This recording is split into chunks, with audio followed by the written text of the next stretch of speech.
Frazier. Down goes Frazier. Hey, what's up with it, family? It's your boy Hot Boxing Minute, back at you with that uncut realness as only I can deliver it to you. And we're back with a brand new episode. It's been a while. I'm rocking my merch, Hot Boxing Minute. If y'all didn't know, the link is in the profile to cop some merch. Don't hesitate to help your boy out by being a real one. Before I begin anything, hit that like button. Hit that like button. That's the least y'all can do. It helps the algorithm. It helps pump it up to other boxing fans inside the YouTube ecosystem. Anyways, where was I at? Oh yeah, this weekend we got some fights coming up. We just got done with Canelo weekend. It was big. Follow me on TikTok if you want to see all the videos I made, because I made a whole bunch of them regarding Canelo versus Charlo, regarding Resendiz versus, what was his name? Garcia, regarding, obviously, the co-main event or the co-headliner or the undercard, which involved a boring fight between Erickson Lubin and Jesus Ramos, and that crazy stinker of a fight we got with Canelo and Jermell Charlo. But this isn't even about that. This is about this weekend's fight cards that we got coming up, folks. And oh yeah, we're going to talk about it, folks. Zurdo Ramirez versus Joe Smith Jr. are headlining an event this weekend at the Zone card out there in Las Vegas at the Cosmopolitan. I've never been to the Cosmopolitan, but apparently it's nice, a nice little fancy small hall type of boxing event. The last time we saw Zurdo Ramirez, he was supposed to fight Gabriel Rosado. And well, we all know what happened with that one if you didn't know. So Zurdo Ramirez, the last time he was scheduled to fight was against Gabriel Rosado on a Golden Boy card that was supposed to be co-headlined by Jojo Diaz. And yeah, Zurdo Ramirez came in on the day of the weigh-in, weighing 187 pounds. Mind you, it was a light heavyweight match. 187 pounds. He came in 12 pounds overweight. Clearly, he did not even want to make weight. So, unfortunately, actually, maybe it was fortunate. Maybe it was fortunate that Gabe Rosado, the great warrior who was known for giving his all in fights and maybe have a little bit too much damage, was spared having to fight Zurdo Ramirez at 175 pounds. Gabe Rosado, of course, is accustomed to fighting at 160, 168. This would have been his first venture in 175 pounds. The fight never materialized because Zurdo Ramirez, or I guess some of the Mexican homies say Zerdo, which I believe means pig. Don't quote me on that. That's me trying to learn my gringo Spanish. Now Zurdo Ramirez is going to be fighting in the Cruiserweight division against Joe Smith Jr. So this is an interesting turn of events. He started off as super middleweight. Now he's Cruiserweight. So will Zurdo Ramirez have the same effectiveness that he had at the super middleweight division in his new division? You know, boxing fans are the most fickle. There is no limit to the, hold on, how do I state this correctly without messing up my words? So boxing fans are notoriously fickle. Zurdo Ramirez used to be considered the person that Canelo Alvarez was ducking. There were legitimately people out there that believed that Zurdo Ramirez was the big threat to Canelo Alvarez in the super middleweight division, and it was hard not to. The man was so dominant during his super middleweight campaign. I remember when he first won his strap in 2016, he had beat Arthur Abraham. I was a big Arthur Abraham guy. You know, he won he didn't win it, but he fought in the Super 6 World Boxing Classic. He had beat Jermaine Taylor. He lost to like Carl Froch and Andre Ward and all them. But I remember that high guard because I spar to this day, and I use that high guard that I got from Arthur Abraham, and I also got it from Winky Wright. Canelo does it too at times, but mostly it was Arthur Abraham and Winky Wright, this little high guard. And Zurdo Ramirez came in at super middleweight and took that strap from Arthur Abraham and then defended it for years and years and years. And people were even at the point where they said that Canelo Alvarez didn't want to smoke with Zurdo Ramirez. And all of a sudden, some years down the road, Zurdo Ramirez caught an L to Dimitri Bivol, and now they kind of just threw him away. Like all of a sudden, Zurdo Ramirez is just not even considered a contender anymore. I don't even know, folks. I don't make up the rules to how boxing fans react or how they hold certain fighters in esteem. But yeah, let's not front or kid ourselves. Zurdo Ramirez went from this amazing phenom at super middleweight to all of a sudden Boxing fans have totally given up on Zurdo Ramirez, and he is no longer one of the guys that Canelo Alvarez is ducking. Make it make sense to me, folks, because I certainly can't for the life of me. And now Zurdo Ramirez is at Cruiserweight. He's going to be fighting Joe Smith Jr. And, you know, let me change the image here. Yeah, we got my guy. We're about to witness the return of Joe Smith Jr., folks. He is going to be on the main event. It's going to be, so this weekend, we've got Zurdo Ramirez against Joe Smith Jr. And I'm not even going to lie, man. I'm real biased to Joe Smith Jr.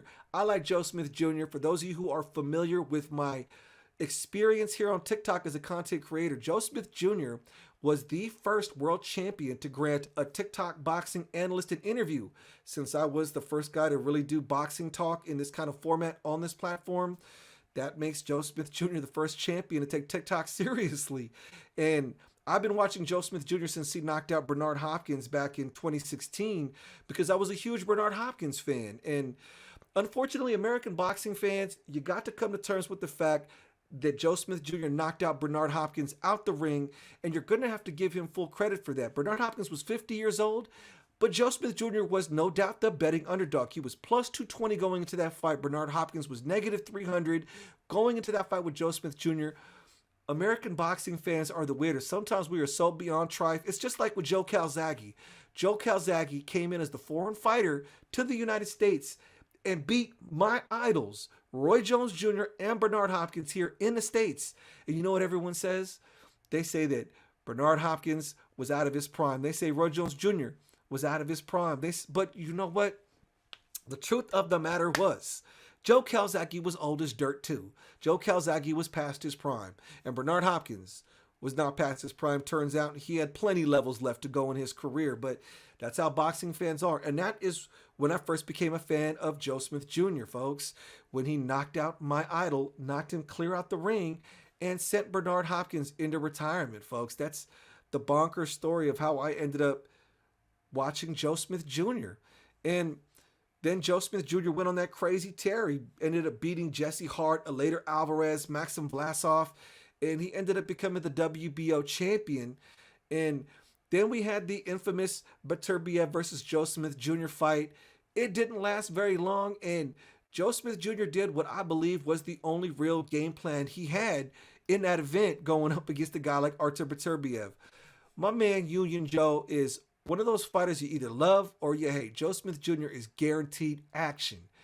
Might not be the most boxerish guy. He's not going to come out like Sugar Ray Leonard, but if you stand and bang with him, there's a good chance that right hand's going to connect, and he has put out enough people and hit multiple people, connected and knocked him out of the ring with his force to where you know, hey, Joe Smith Jr. is going to give us fireworks.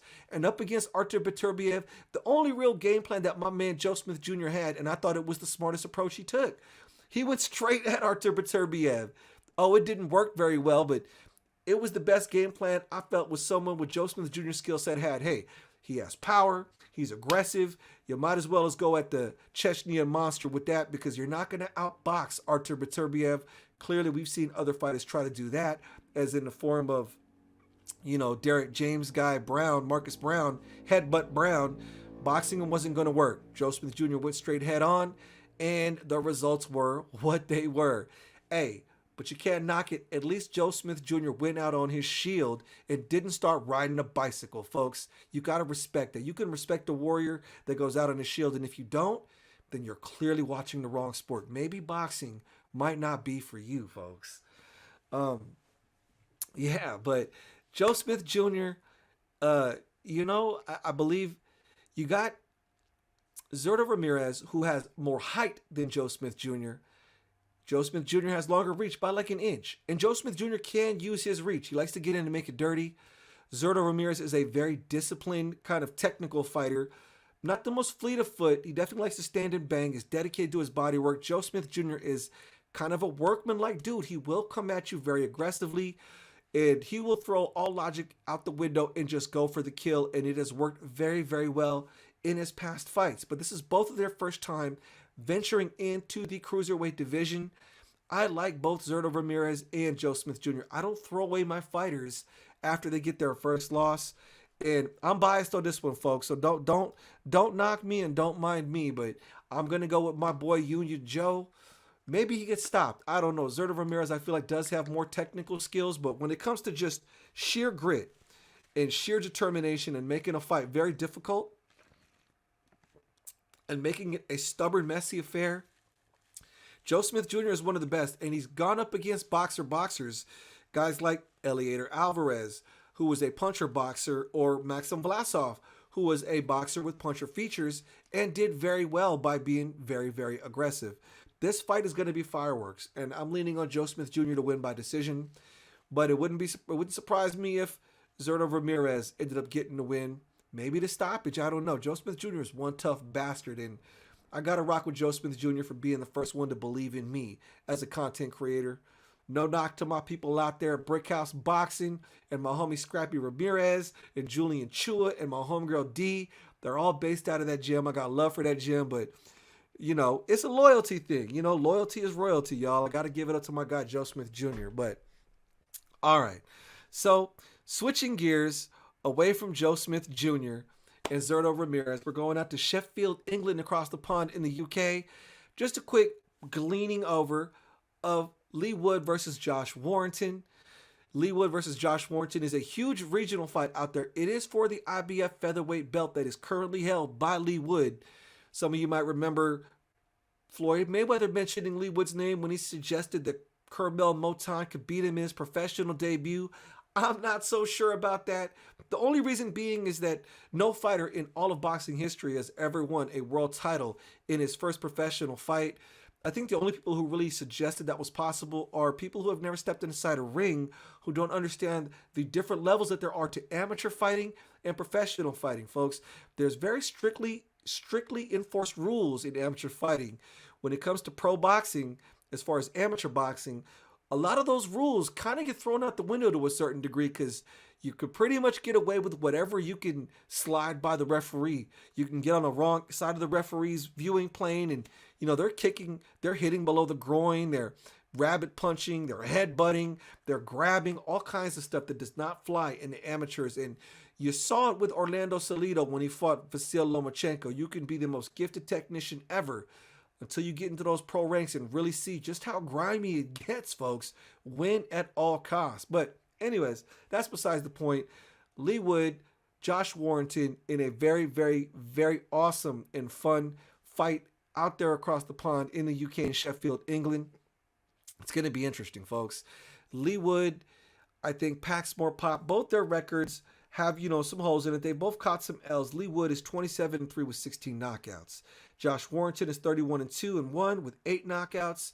I believe Leigh Wood might be just a few years younger, a few years older. Leigh Wood is a little older, but I believe his style lends itself more to longevity than does Josh Warrington. Leigh Wood is 35 years old. Josh Warrington, let's see how old he is. Josh Warrington is 32, so just a few years, but Josh Warrington has more of a young man style as opposed to Leigh Wood. Josh Warrington is very dependent on physicality, being aggressive, pushing, grabbing, headbutting, and all that stuff that Josh Warrington does. Josh Warrington's resume reads like a who's who of great European fighters. I'm not even kidding. Patrick Hyland, Kiko Martinez, Lee Selby, Carl Frampton, Kid Galahad, 2 fights with Mauricio Lora, the infamous fight where he got knocked out coming out of the COVID lockdown. Then he got a win over Kiko Martinez. That was one of his recent wins in 2022. Then he lost a decision to Luis Alberto Lopez, a majority decision. It was a close fight. In my opinion, it could have gone either way. I'm surprised it went to Luis Alberto Lopez. You already know what you're going to get when you get into a Josh Warrington fight, folks. Josh Warrington is one of those guys that many people would describe as a quote-unquote dirty fighter.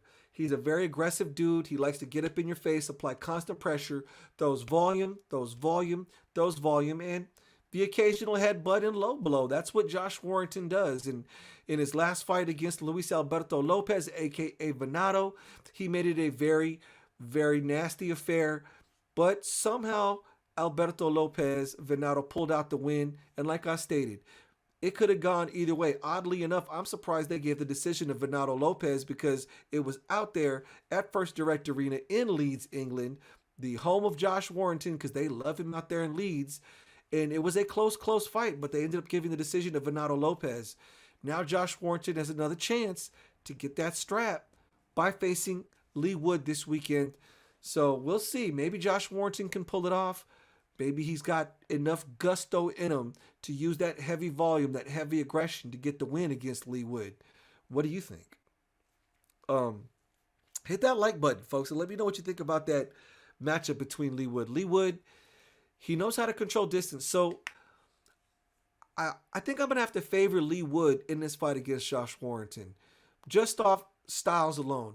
Leigh Wood has a great sense of distance. He's very accurate with his punches. He's clearly got stopping power. And he's also fought guys like Josh Warrington. Josh Warrington is a heavy pressure fighter, likes to apply relentless amounts of volume.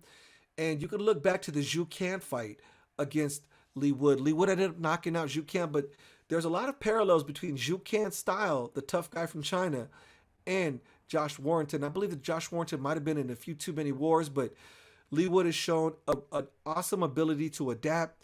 He ended up getting, get that crazy knockout by Branco Lara. But prior to that, he had knocked out Mick Conlon. And after losing to Branco Lara, he ended up getting it back in a decision win. There were some weight things going on with Mauricio Lara. The weight cut evidently was no good for Mauricio Lara. And then the British Boxing Board of Controller, maybe it was the IB or the WBA sanctioning body, they ended up stripping Mauricio Lara going into that fight. Either way, Leigh Wood definitely earned that title back because regardless of what the conditions are surrounding the fight, you got to get in there and fight. And Leigh Wood won that belt back. And I think he's going to get the win against this weekend. He's going to get the win this weekend against Josh Warrington by just mastering his distance a little better and not suffocating his work in the same way that Josh Warrington does. I believe Leigh Wood will pull this off. Boxing community, what do you think about this fight this weekend against Leigh Wood and Josh Warrington? Who comes out on top? Let me know in the comment section, y'all. Let's chop this up. It's a lot of fun, guys, in that featherweight division. You got Zurdo Ramirez. Let me look it up real quick. Hold on. If I can see who is in the boxing rankings for the featherweight division. You got the one champion there with Leigh Wood. And I know Zurdo Ramirez is one of the champions.